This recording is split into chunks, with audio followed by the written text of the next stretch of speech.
Hello, good evening, students. After studying two poems,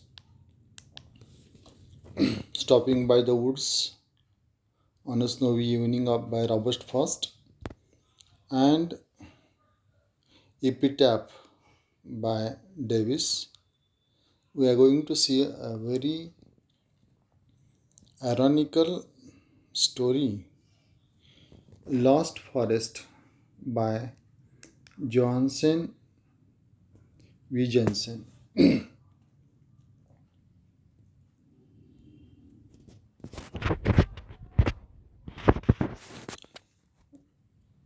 Johansen V. Jensen, a Danish author, is often considered as the first great Danish writer of the 20th century. He was awarded the prize for literature in 1944.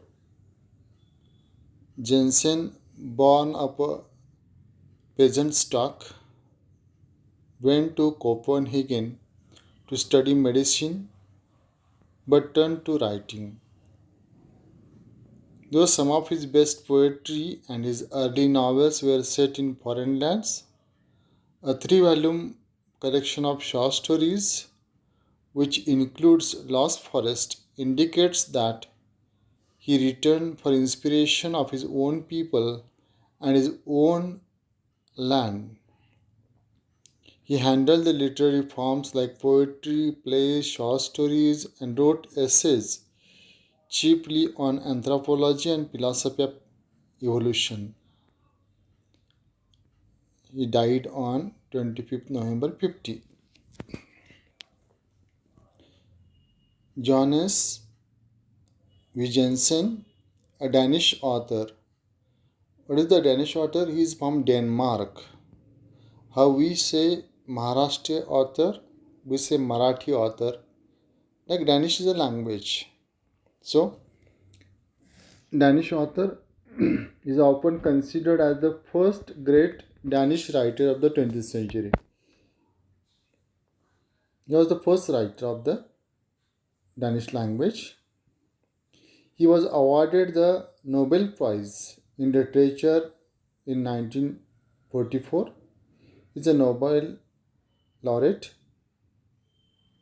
Jensen, born of peasant stock, he is coming from farmer's family, went to Copenhagen to study medicine but turned to writing. Now, look at that, whether he wanted to study medicine but he turned to writer. Now, just I would like to give you an example that doctor can be a good actor. Though some of his best poetry and his early novels were set in foreign lands, a three-volume collection of short stories, which include Lost Forest, indicates that he returned for inspiration of his own people, his own land, and his own land. Look at that. Uh, our writers, Indian writers, you might have heard about the V.S. Naipaul, Vikram Seth, Arundhati Roy. These all writers are, though born in India, they are in the foreign lands. From there they write, but they write about foreign as well as the native land, and they have longing for their own country, their own soil. Like that, this writer also wrote about his own people.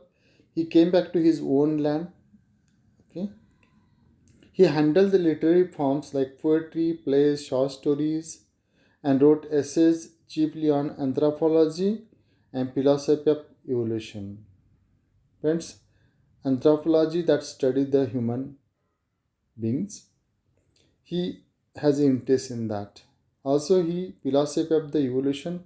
You might have heard the Origin of Species by Charles Darwin. So he also studied that way. He died in 1950. Let's come back to our story. This is a story told essentially from the point of view of a slave owner, Korah, who bought a strong slave. But however, it is a story about the slave who had no voice in the story. He was never named, had no dialogue in the story, and his only value was his labor. The story is a horrific around how the slave life is edified for the benefit of a slave owner. I will go back to that. This is a story told essentially from the point of view of a slave owner, Korah, who bought a strong slave. But however, it is a story about the slave who had no voice in the story. There is no voice, means no authority.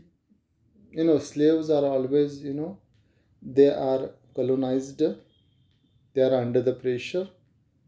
They can't reply to the owner. What the owner says, they have to follow. That is why there is no voice for them. He was never named, there was no name, had no dialogue in the story, and his only value was his labor. What his only work speak. Okay, there is no identity. Now, this is a you might have heard about that. Uh, Basically, the African American people in America. Okay, now actually they were bought from South Africa to work on a plantation in America. They bought as a slave to their American country, but they don't have identity. Neither they can go back to their own country, South Africa, nor they have citizenship in America. That is the problem in America. So this is what the writer would like to say. So that's why no name, no dialogue in the story. His only value was his labor. This is a horrific around how the slave's life is edified for the benefit of the slave owner. How they have been progress has been done. Means suppose there is a progress, there is a some kind of good health of the slave only for the benefit of the owner.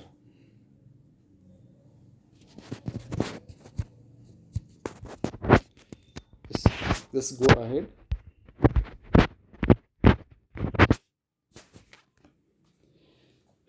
Korah was the name of a man who tilled the soil.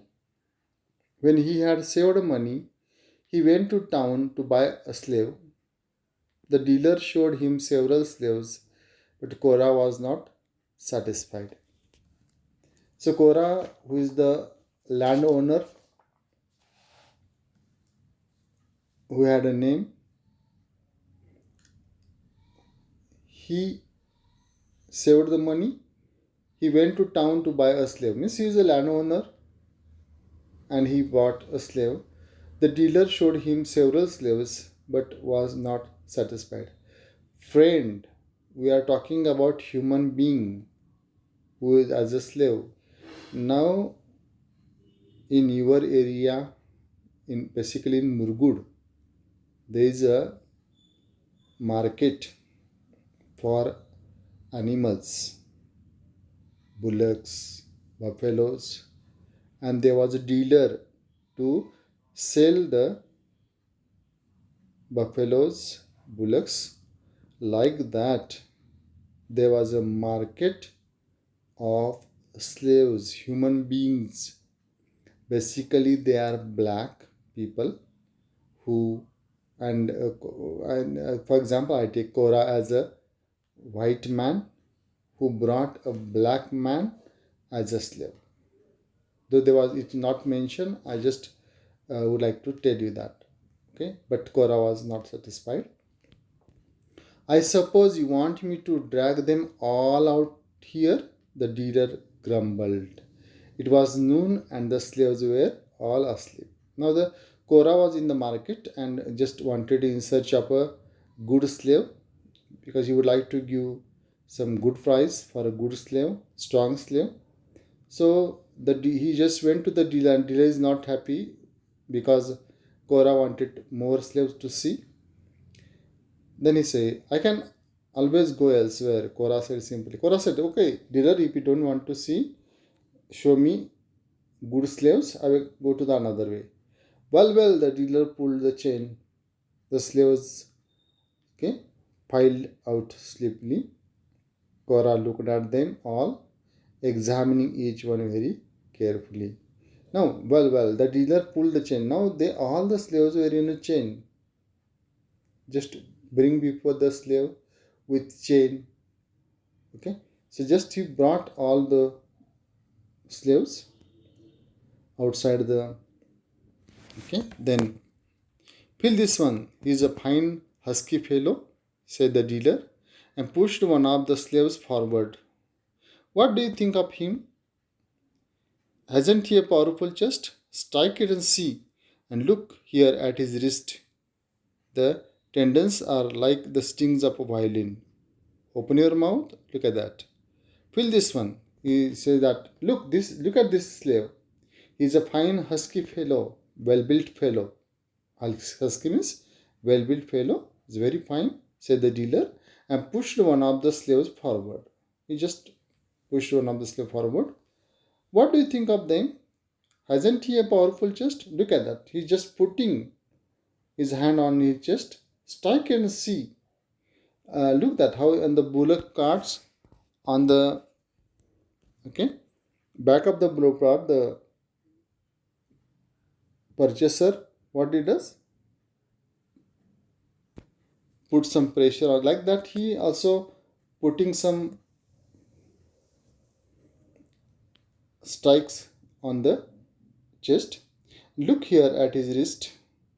The tendons are like the stings of violin. Look how powerful he is. Look at his body. Look how he has a bicep and triceps. Look at that.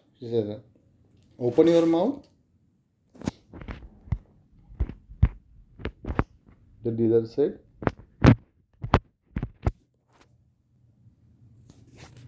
The dealer thrust a finger in the slave's mouth and turned his toward the light.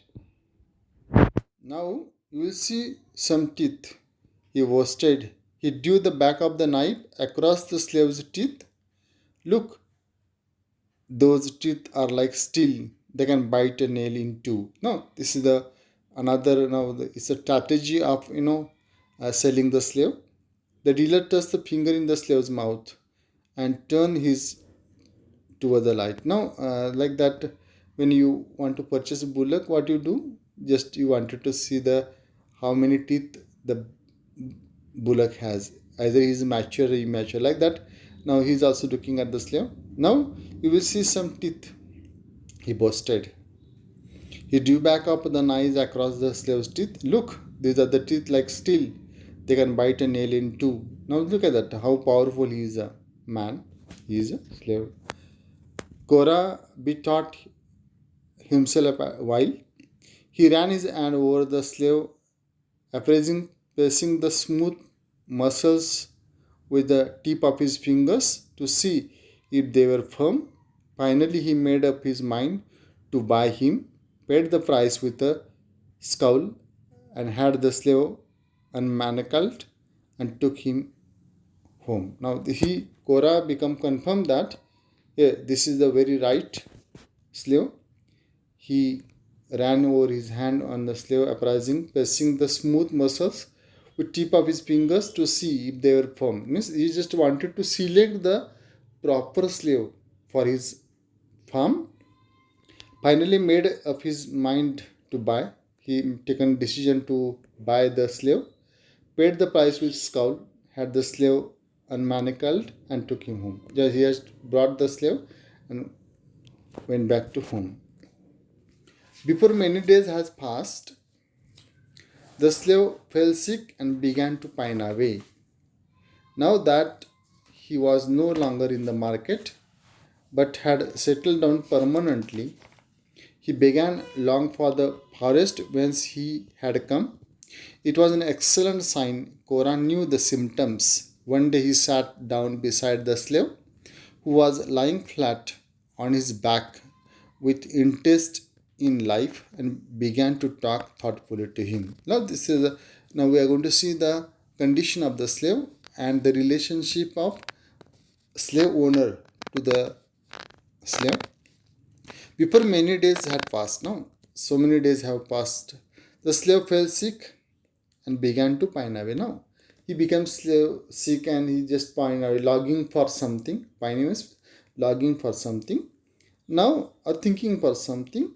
Now that he was no longer in the market but had settled down permanently, he began long for the forest when he had come.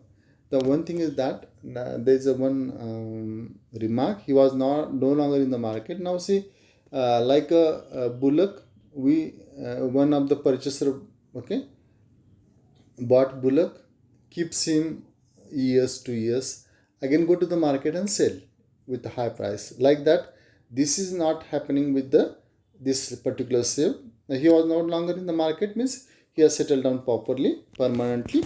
He began long for the forest whence he had come. Now he just wanted to look how he from where he had come. He has love for that. It is the this longing is related to the our his own soil. Okay, because he is now in a foreign land, in another's land. Just he was longing for that. It was an excellent sign. Korah knew the symptoms. Korah wanted to see the symptoms. One day he sat down beside the slave who was lying flat on his back with interest in life, and began to talk thoughtfully to him. He just wanted to talk with him. Now just see that what is the condition of the slave. We are going to see what actually happened to him. You shall get back your forest. Never fear, that I promise you. And you can rely on my promises. You are still young, you know. If you will till my field for me willingly and industriously for 5 years, I will give you freedom. Even though I have paid for you 5 years, is it a bargain? You shall go it back to your forest. Never fear. Friend, up to the here, we are dealing with this tragic story that there was not a single word spoken by slave. Just listening to that, it is what happened. You shall get back to your forest. Never fear, that I promise you, and you can rely on my promise. He says that I can promise you. You just believe me. You are still young, you know. If you will till my field for me, willingly and industriously, for 5 years, I will give you your freedom. Even though I paid for you, 5 years, is it a bargain? Is that okay? Do you agree with that? 5 years, is it whether you would like to make it 4 years, 3 years, whatever it may be, but bargaining is doing that. So I will give you freedom if you work for me for 5 years continuously. And the slave worked. So there was not a single dialogue. He said, okay. He took hold a demon. It was a joy for Korah to sit in his doorway and watch those muscles knot and cure under the brown skin.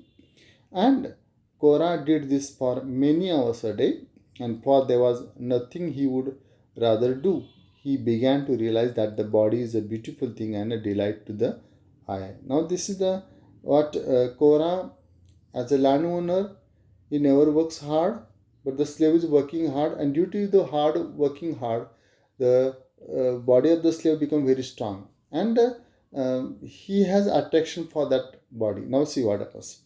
And the slave worked, hard worked. He took hold of a demon.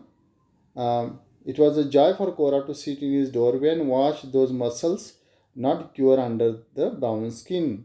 And Korah did this for many hours there. Korah was every day looking at the attractive body of the slave, for there was nothing he would rather do.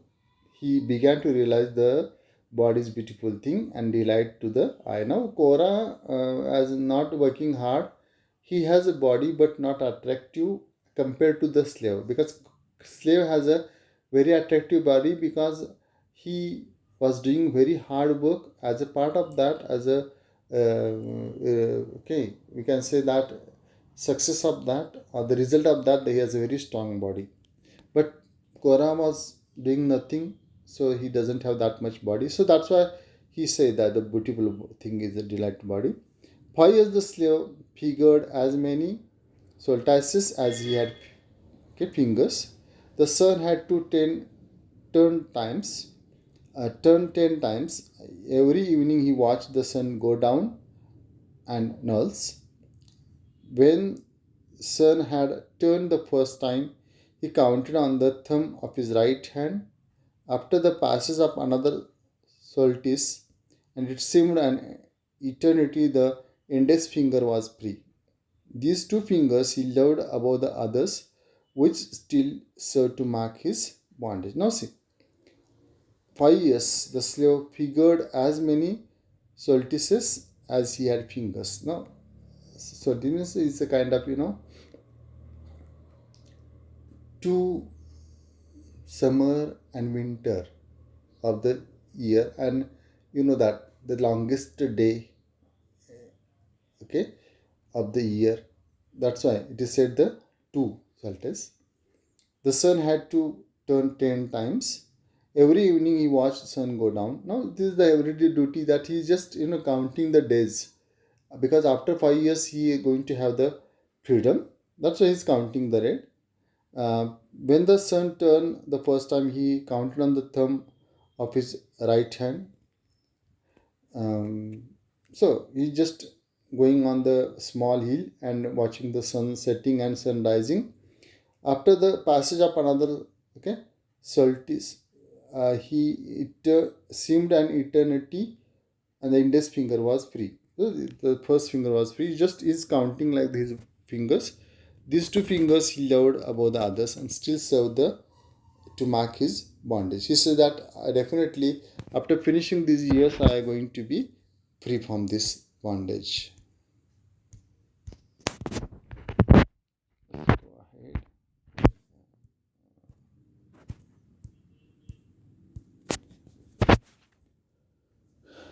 Okay. Thus, telling the days and okay, marking the passage of time became the religion of the slave.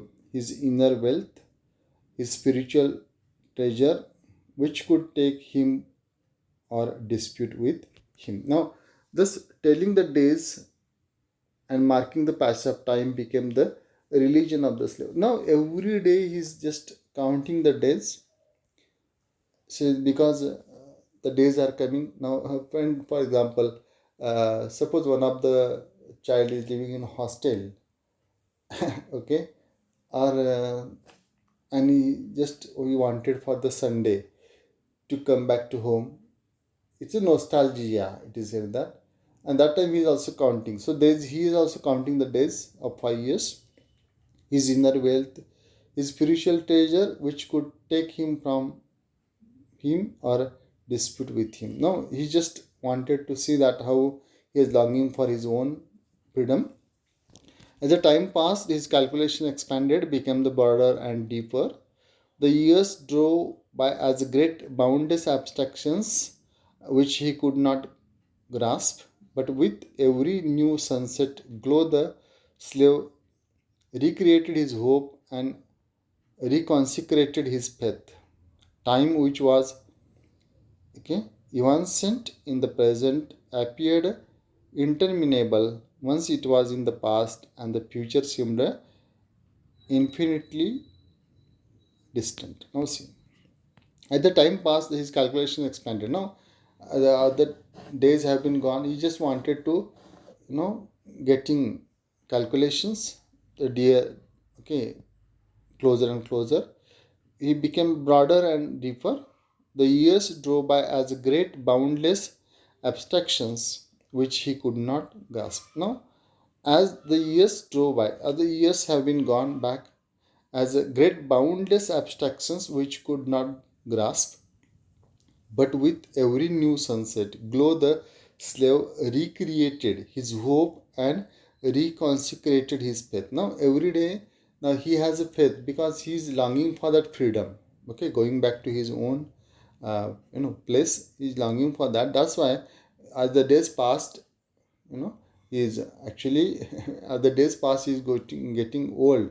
But friends, he has longing for that freedom, so that's why he's waiting for that time which was okay evanescent in the present, um, appeared interminable. Now time is short, that time is temporary, but it become very much eternal for him, not okay changeable for him, because he said that once it was the past, in the past the future seemed infinitely distant. Now he says that future is very far away from him, looking for that.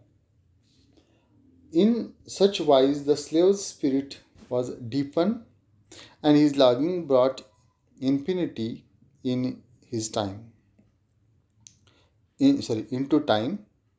So his world became infinite and his thoughts boundless. Every evening the slave started thoughtfully into the distant west, and each sunset brought more and more depth into his soul. Okay, now so let's go back there. In such wise and slave spirit was deepened. Now every day, spirit, as a human being, he has spirit. It was very deep spirit, thinking for his own, longing for his own place.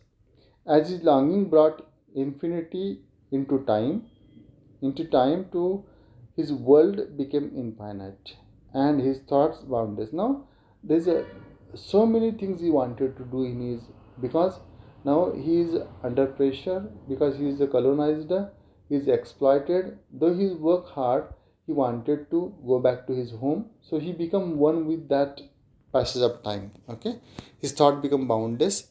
Every evening the slave started thoughtfully into the distant west, and each sunset brought more and more depth into himself. Now he just wanted to go to the west and just wanted to uh, find out his own home. That's why he's doing very thing. When finally the 5 years had abeded, it is so easy to say the words. Slave came to his master and asked for his freedom. He wanted to go to his forest. Now, just coming and asked for the freedom, because it was already, as the permission has been given, that okay, 5 years have been lost now. Now, let me give the freedom. I wanted to go back his home in the forest. You have been, you see, there is no dialogue. Just he went before the Korah and bow down and just say that I wanted to go back to my home. That is the forest. And look at the answer given by Korah. Now, you have been a faithful worker, Korah admitted meditatively. Tell me, where is your home? Is it in the west? I have often watched you staring in that direction. Yes, his home was in the west. It is far away then, said Cora. The slave nodded, far away. And you have no money, have you? Look at that now. You have been a faithful worker. Go back to that. Cora admitted meditatively. Cora said, okay, you have been faithful worker. He's just nodding his mind. Nodding his head. Tell me, where is your home? Now tell me give me the address. Where is it? Is it in the west? I have often watched you staring in that direction. I said that you have been looking in that direction. Is it in the west? Yes, his home was in the west. He just nodded. Is it far away then? Said Cora. The slave nodded, far away. Yes, it is very long away. And you have no money, have you? And if you wanted to go there, do you have money? The slave fell silent.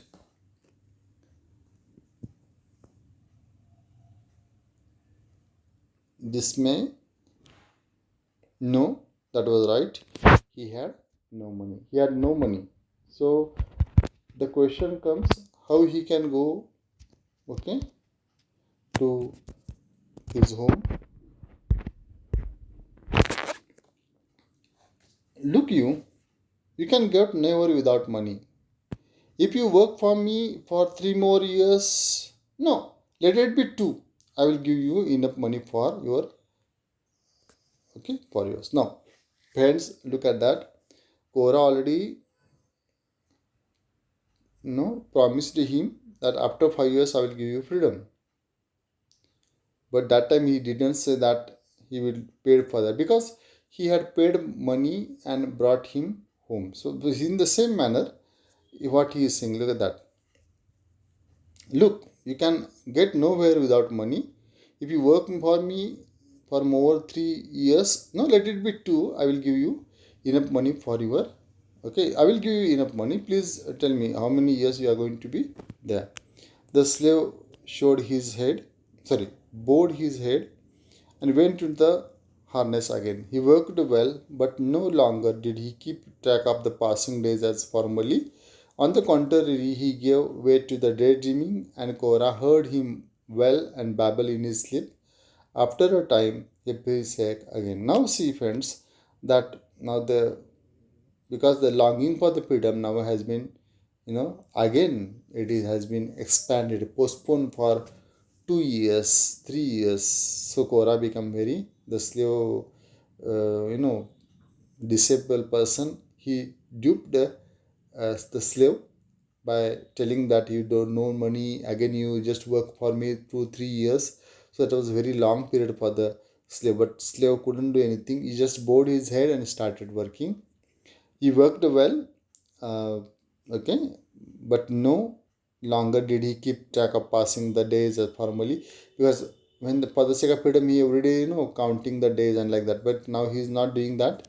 On the contrary, he gave way to daydreaming, and Cora heard him well and babble in his sleep. Cora heard him, crying in the sleep and babbling in the sleep, longing for the West, his own people.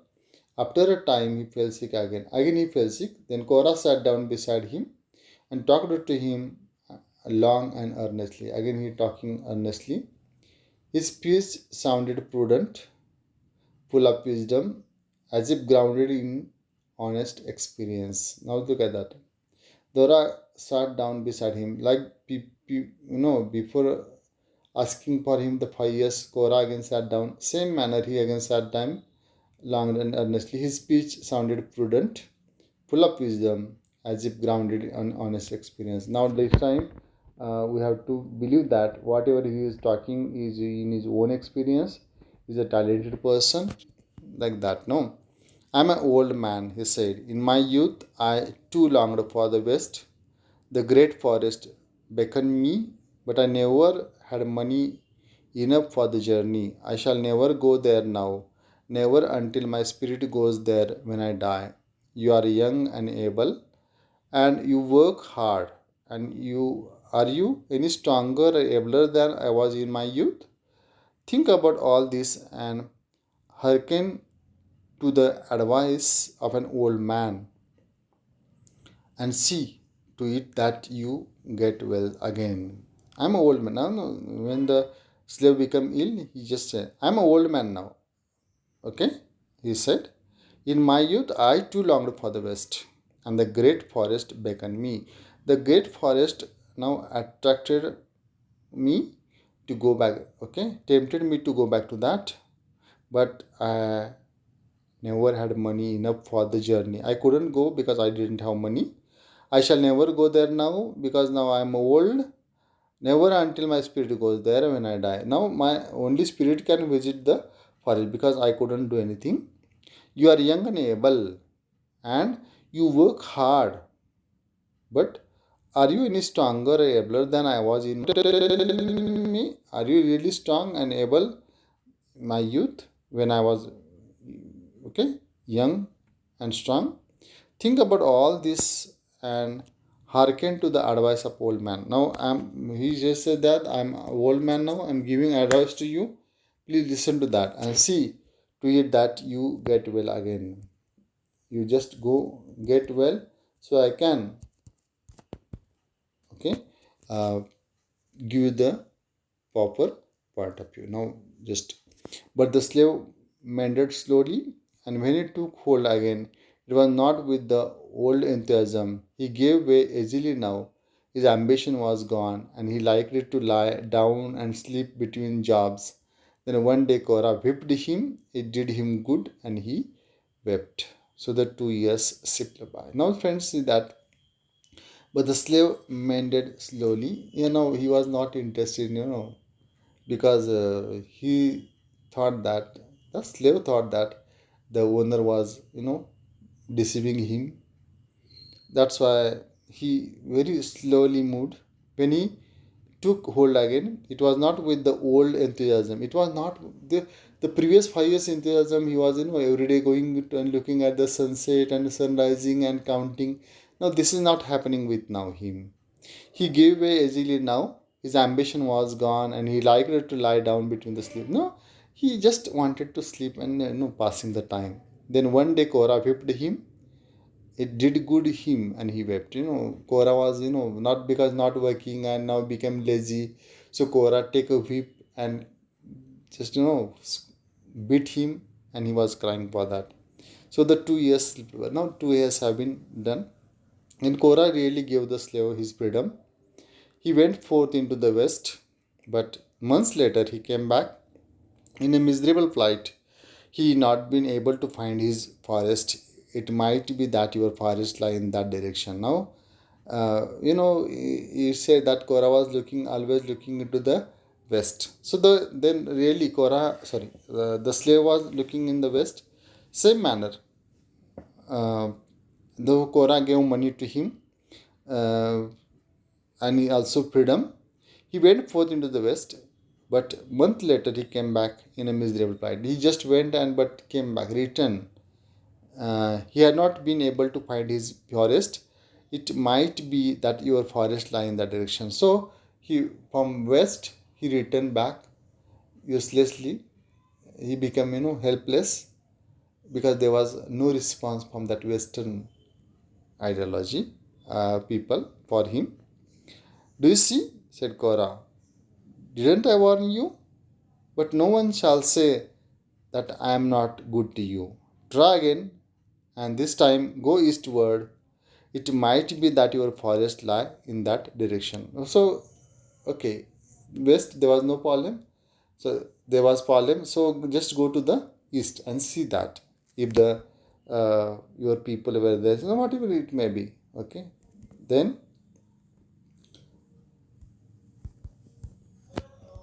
let us see actually what happens.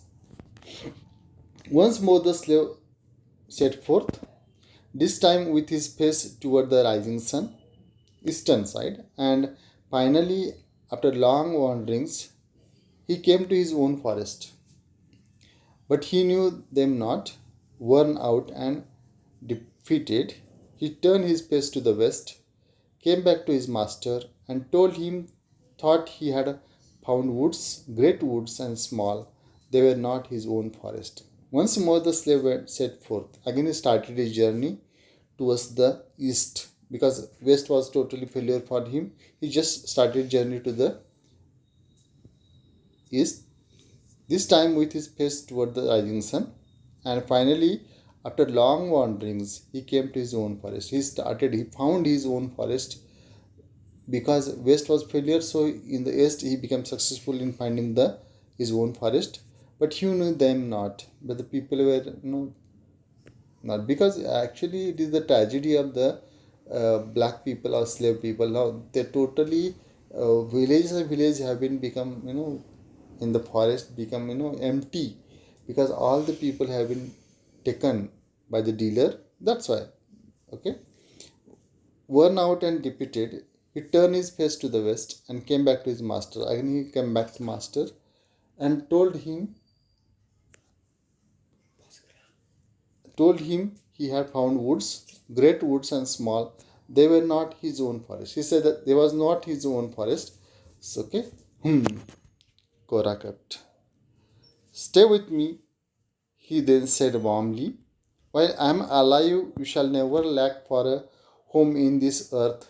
And when I have been gathered to my fathers, my son will see that you are taken care of. So the slave stayed. Now, Now, what's the problem? Neither he went first to the west, no success. Then he goes to the east, also no success. So, what a slave should do? So, last part, only stay with me, he said warmly. While I am alive, you shall never lack for a home on this earth. And when I have been gathered to my fathers, my son will uh, take, okay, that you are taken care of. So the slave stayed. So slave no had choice. He continued as a, okay, slave in the Korah's house. Korah aged, but his slave was still in his prime. Korah fed him well and he might live long, kept him clean that he might be good health, and at a reasonable intervals whipped him so that he should be meek and respectful. Nor did he stint with the rest.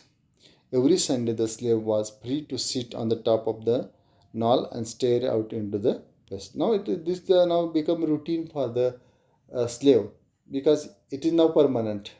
Neither he can go to the east nor to the west. Now it is now permanent house of Korah. Now no choice for him. So he just continued his life. Okay. Now Korah became old. His slave also still in a very prime location. Prime means he was young. Korah fed him well that he might live long, kept him clean that he might be in good health, and under reasonable intervals whipped him so that he should be meek and respectful. Now, so when Korah became old as a owner, that time the slave become very powerful man by doing hard work. So he always used to beat him because he should be very much, obedient to him. That's why he is also beating. Nor did he stint with the rest. Every Sunday the slave was free to sit on the top of the knoll and stare out into the west. Now he is going to be every day, he's sitting every Sunday, he's sitting on the knoll, means a small hill, and sitting there and okay, waiting for the sun to be set. Like that was his former habit. Korah's farm yielded in abundance. He purchased woods and cleaned them and put under the plow that his slave might have work. And the slave felt his with a will.